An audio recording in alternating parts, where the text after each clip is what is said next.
बिहार चुनाव में तेजस्वी की मुश्किल बढ़ाने में जुटे हेमंत 12 सीटों पर ठोक रहे दावेदारी। आरजेडी ने दिया ये ऑप्शन। राजद ने एआईएमआईएम को महागठबंधन में शामिल करने से इनकार कर दिया है, लेकिन झामुमो के साथ बातचीत जारी है। झामुमो झारखंड के सीमावर्ती क्षेत्रों में लगभग 1 दर्जन सीटें मांग रहा है, जबकि राजद 2 से 3 सीटें देने को तैयार है।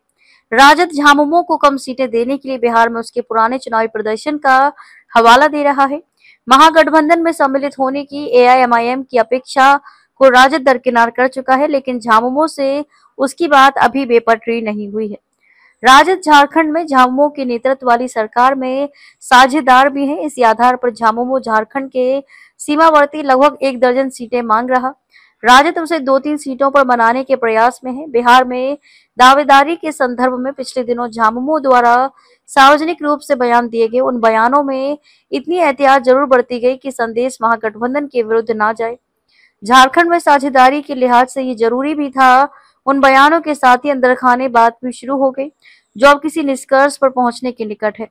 राजद के लिए झामुमो को दावेदारी से कम सीटों पर मनाने का आधार बिहार में उसका पुराना चुनावी प्रदर्शन है।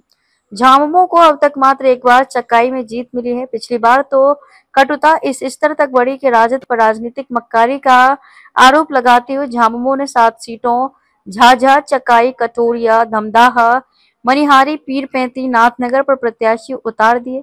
कोई सफलता तो नहीं मिली, लेकिन चकाई और कटोरिया में उसने राजद का खेल बिगाड़ दिया था।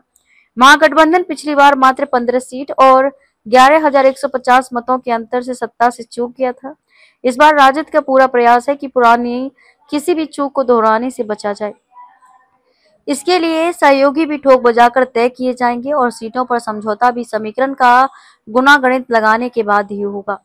अब तक के हिसाब किताब में झारखंड के सीमावर्ती 3-4 सीटों पर झामुमो का थोड़ा बहुत प्रभाव दिख रहा है। उन्हीं में से 2 सीटें देकर झारखंड का प्रतिदान पूरा करने पर विचार चल रहा है।